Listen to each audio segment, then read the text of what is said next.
Welcome to Exit Like a Boss.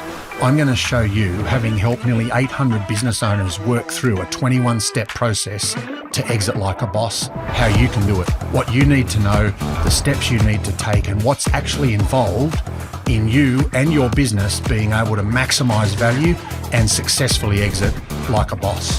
Hope you enjoy it.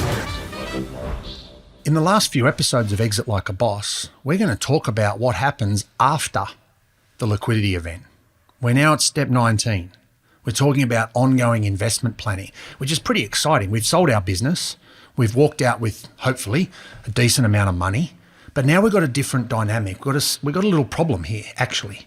If you've been a business owner all your life, like me, you're quite used to, if the business needs money, you put money in. If you need money, you take money out of the business, and that exchange happens fairly frequently and fairly obviously whilst you're working and owning the business. That all stops. All of a sudden, no more. You don't have the business anymore. You've received a check. Let's say you sold it for $5 million. Now, you're not likely to go back to work. If you're doing this to retire, that's it. You've exited successfully. You've got the money you wanted to get.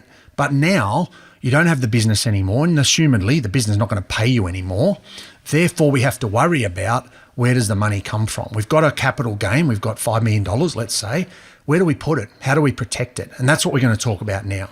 So for the first time, you're probably not in a position where you're going to earn any income other than from investment earnings. That's perfectly fine. There are lots of good advisors out there to help with this. What you've got to think about, though, is what are your priorities?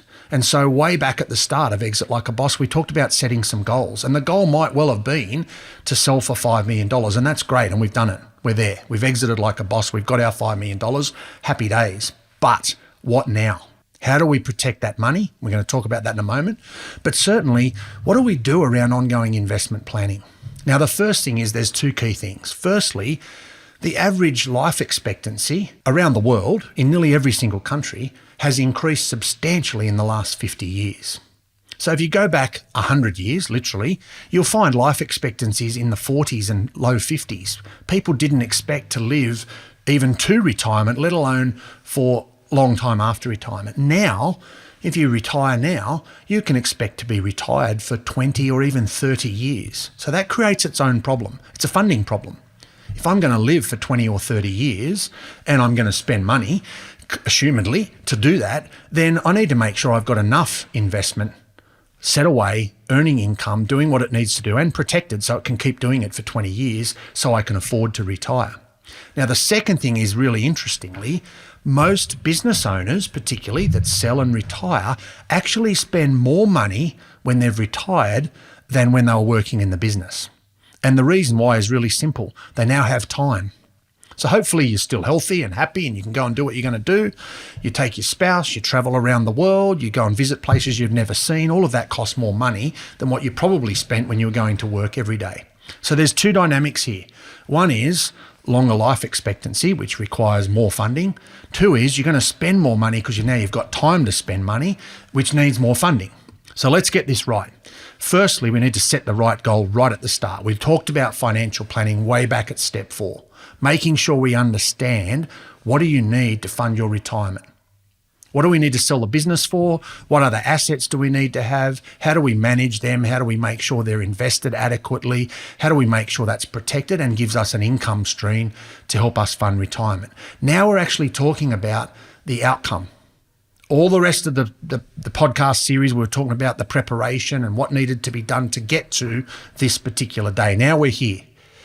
We now need to think about what next. How do we make sure we manage that investment capital?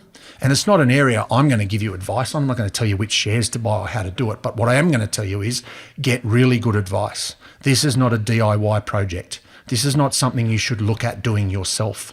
This is something you should go and get an expert, work with them on what your goals are, what money you need, when you need it. Do you have to pay down some debt? Do you need to buy another property because you want to retire at the beach or at the lake or in the bush or the forest? What does that look like? Get a plan around it and make sure you've got what you need to get. It's very difficult if you run out of money at 75 to go and get a part-time job at McDonald's. So get this right now, get the right planning, understand what's involved and how, and then make sure you've got a strategy around how you manage that investment to give you that outcome. That'll help you. You've already exited like a boss. That'll make sure you stay like a boss after you exit.